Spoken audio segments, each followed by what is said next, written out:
As cruzadas. Basta a palavra e você vê os rostos se enrijecerem.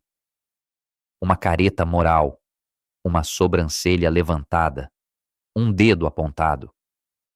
É assim que as cruzadas são usadas, como um porrete, uma arma dialética. Cale-se, cristão. Você carrega as cruzadas na consciência. É curioso, porém, porque quem empunha esse porrete fala sempre a partir do presente. Do sofá, com a barriga cheia, com o Google Maps aberto e a história fechada. Então vamos parar um instante. Respiremos e façamos algo revolucionário. Olhemos o mapa. Ano 632. Maomé morre. A partir daí, o Islã não fica parado. Avança. Avança como avançam os exércitos de verdade. Espadas, cavalos, cercos, conversões, impostos para quem não se converte. Norte da África, conquistado. Oriente Médio, conquistado. Jerusalém, conquistada. Constantinopla, sitiada. Espanha, conquistada. A lua crescente chega até Poitiers. Poitiers, França, Europa. Isto não é um meme, é um mapa geográfico. Por séculos o mundo cristão perde territórios, perde cidades, perde portos, perde igrejas que se tornam mesquitas, perde sinos que são derretidos. Mas pouco se fala disso. Estranho. Fala-se das cruzadas como se fossem um capricho, uma agressão repentina, uma histeria coletiva de fanáticos de armadura. A realidade é mais áspera, mais incômoda, mais adulta. Antes das cruzadas, a Europa não é um império predador. É uma periferia sitiada, um continente fragmentado, pobre, briguento, que sofre golpes do sul e do leste. Os peregrinos partem e muitas vezes não voltam.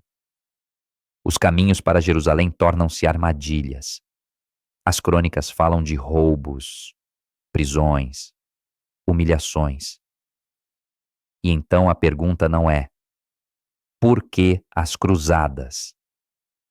A pergunta verdadeira é: por que tão tarde? Porque quando a sua casa é corroída cômodo por cômodo, primeiro você resiste, depois cerra os dentes, e só no fim, pega o que tem e parte. Este é o mundo antes das cruzadas. Não um paraíso despedaçado, mas uma fronteira que cede. E a partir daí, o resto vem. Jerusalém. Uma palavra que pesa como uma pedra. Não é um lugar neutro. Nunca foi. Jerusalém não é um símbolo abstrato. É uma cidade concreta, suja de história, disputada, atravessada por sangue e orações. Para os cristãos é o Santo Sepulcro. Para os peregrinos é um destino, alcançado a pé, lentamente, arriscando tudo. E em certo momento, não se chega mais. As crônicas são claras, né? Não os tweets, não os posts indignados.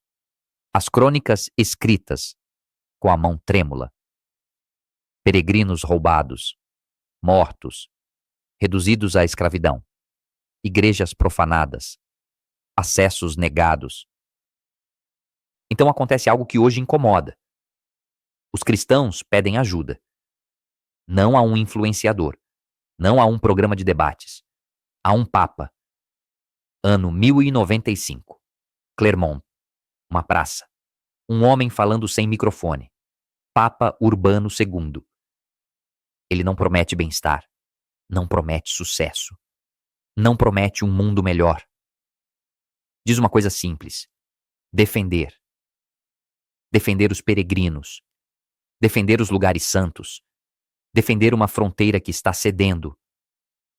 Deus vult. Deus o quer. Hoje essa frase é repetida com repulsa, como se fosse um delírio coletivo. Mas ali não é um slogan. É um grito. É a resposta de uma multidão que entendeu que chegou ao limite. E eles partem. Não partem exércitos profissionais. Partem camponeses, filhos mais novos sem herança, cavaleiros empobrecidos, homens que vendem tudo. A cruzada não é uma férias coloniais.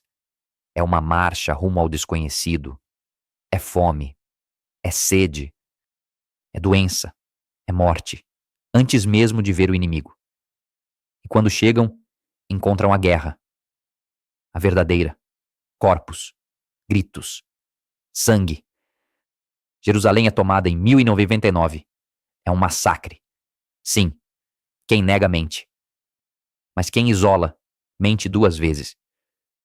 Porque na Idade Média as cidades tomadas após um cerco terminam assim.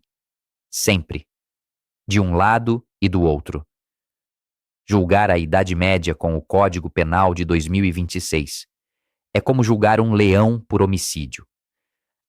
As cruzadas não são puras. Não são santas no sentido açucarado do termo. São sujas, como todas as guerras. Mas não são uma loucura repentina. São uma resposta. E este é o ponto que incomoda. Há uma frase que sempre retorna, como um refrão desafinado. Sem as cruzadas, hoje a Europa falaria árabe. Geralmente é dita com sarcasmo, como se fosse uma piada de bar, como se fosse um exagero de nostálgicos. Mas tentemos um jogo simples, um daqueles que os ideólogos não gostam. Tiremos as cruzadas.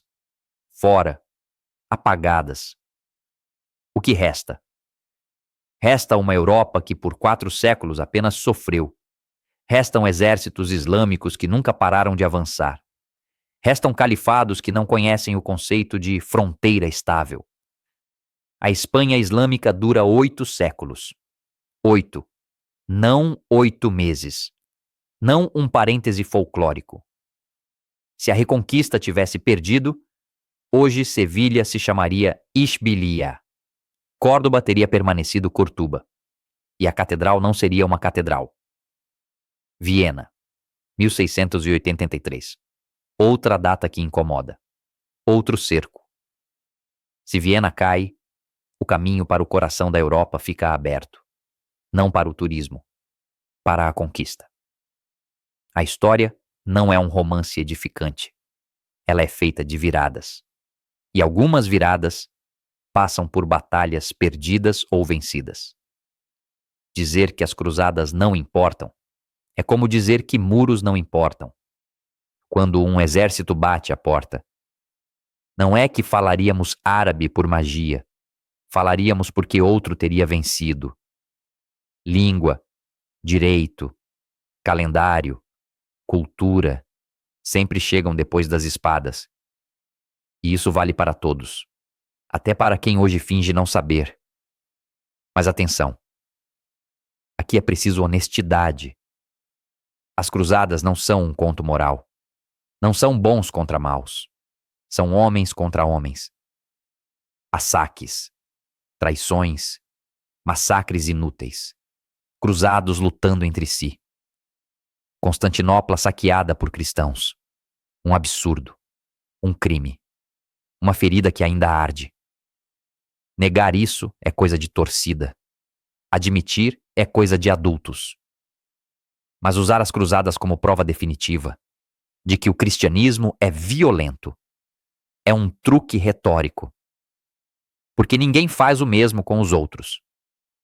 Ninguém reduz o Islã às suas conquistas armadas. Ninguém reduz o comunismo aos gulags, exceto por polêmica. Só o cristianismo deve ser o réu eterno. Sempre no banco dos réus. Sempre pedindo desculpas até por se defender. E isso não é história. É propaganda. Hoje as cruzadas são usadas como um cacetete simbólico. Não para entender a Idade Média, mas para atacar o presente. Funciona assim. Pega-se um evento complexo, reduz-se a uma caricatura, isola-se do contexto e depois se agita diante do nariz de quem crê. Viu? Vocês sempre foram violentos. É uma técnica antiga, eficaz, preguiçosa, porque evita a pergunta verdadeira, a incômoda. O que uma civilização faz quando é empurrada para o canto? Não o que deveria fazer segundo um seminário universitário. O que ela realmente faz. Defende-se, mal às vezes, de forma confusa, sangrenta. As cruzadas não nascem de um projeto de domínio global. Não existe um plano mestre cristão. Não há vontade de converter o mundo pela espada. Há uma fronteira que desmorona. Há uma pressão contínua. Há um mundo que reage tarde. E reage com as ferramentas que tem. Quem hoje exige que a Idade Média pense como uma ONG está fazendo teatro moral. E o teatro moral é sempre confortável, porque não arrisca nada. O ponto não é santificar as cruzadas. O ponto é parar de usá-las como álibi. Álibi para não falar de história. Álibi para não falar de conflito. Álibi para não falar de identidade. Porque a ideia de que uma civilização não tem o direito de se defender é uma ideia suicida. Nenhuma civilização na história jamais funcionou assim. A Europa não nasce inocente. Nasce frágil. E sobrevive porque em certo momento diz basta. Isso não a torna pura. Torna-a real. E talvez seja exatamente isso que incomoda. Porque uma Europa real é uma Europa que lutou, errou, perdeu, venceu. Uma Europa falsa, ao contrário, é aquela que pede desculpas, até por ter existido. As cruzadas não são um mito a ser defendido, são uma lição a ser encarada de frente. Sem slogans morais, sem autoflagelação, sem mentiras convenientes. Quem as usa como arma contra os cristãos não está fazendo história, está fazendo política com os mortos. E os mortos, mais cedo ou mais tarde, apresentam a conta.